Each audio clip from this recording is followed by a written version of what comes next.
Updates. Edo Governorship Tribunal updates.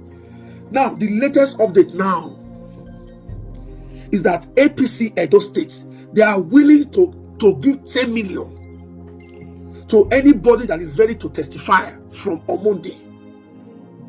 Because the APC and Modokbelo, they open their defense on Monday. As INEC failed them, INEC disappointed them. INEC don't know how to go counter their own result for court. Most of the people who help INEC rig the election, none of them even did town, none of them even did Nigeria, they don't run. Nobody want to go jail. Nobody want to go prison. Nobody want to pay for the sins of Monday Okpebolo and wicked brother Onoha. They say that one don't wrong. That one say they go on a health leave.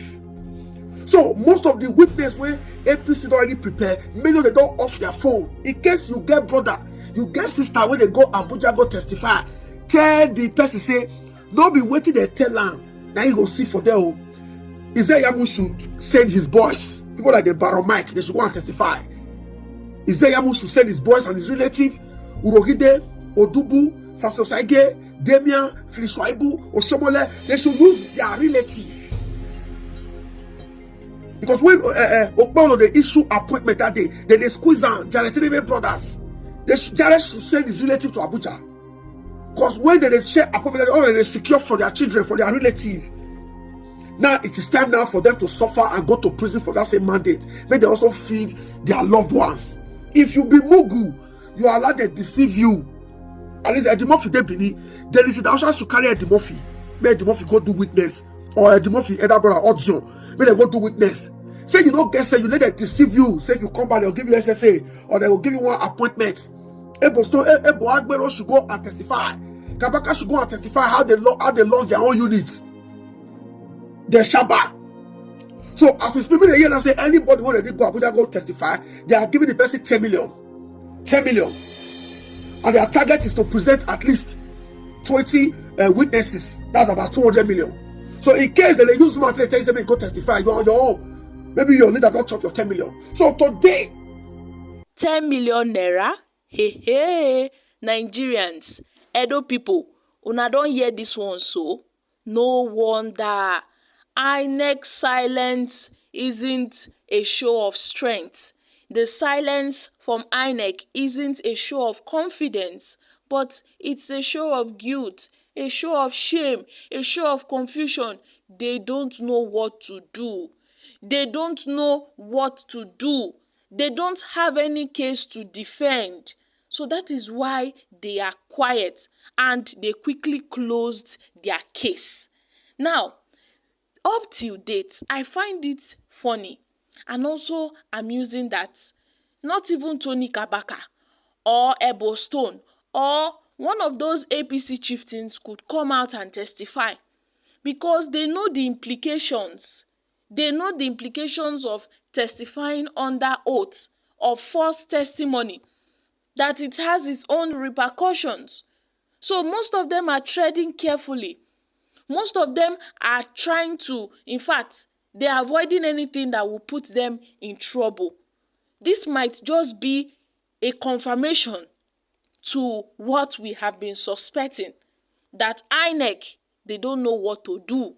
That is why they quickly, hurriedly closed the case. Now, the APC, they are on their own. The APC, they don't have who would defend them. They are standing alone.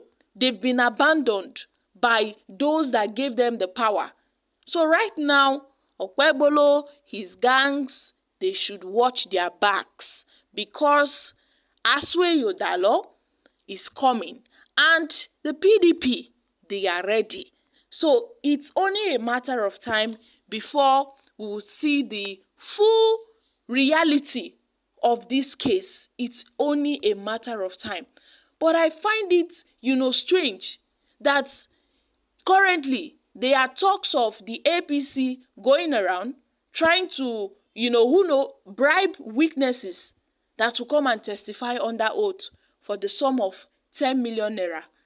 Guys, this is really serious. So I find this strange that this in fact, is happening in Edo State, that some persons would want to, give some political leaders 10 million naira to recruit witnesses who will go and testify for INEC, since INEC has failed to bring their own testimony. Well, I don't think the court will give INEC any chance to open their defense, because they've already given them enough chances. They've given them enough time to call their witnesses. But since they've refused to call a witness, then that is it. They've closed the case. We can recall that currently there is one professor, Professor Udwak Ignitus, who is a former INEC returning officer, currently has been sentenced to 3 years in prison for falsifying election results and perjury. Now, this Professor Udwak's conviction underscores the severe consequences of giving false testimony, particularly under Section 118 of the Criminal Code CAP 38, the laws of Akwa Ibom State. Now, this law prescribes up to 14 years imprisonment for knowingly providing false testimony in judicial proceedings. No wonder people are scared of sticking out their neck for INEC. No wonder INEC couldn't get one witness to come and defend or even give testimony. Now, this decision, mirrors INEC's approach during the 2023 Kano governorship election petition, where the commission also refused to call witnesses. And that gamble backfired when the tribunal ruled against INEC, while avoiding the stand spares its staff the risks of criminal liability and public humiliation. This leaves the commission's legal position in a very dangerous state. And INEC silence actually speaks volume. Some people may not know, but this is the reality of INEC's silence. It actually speaks volume because they have refused to defend the credibility of the election, which they claim they conducted.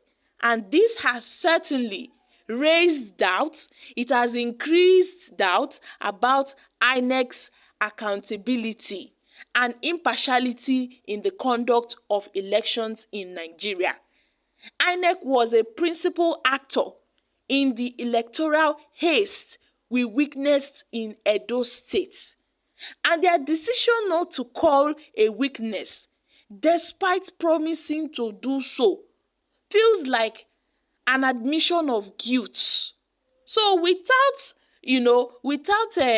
any proof, you can see that INEC, they are already shaking.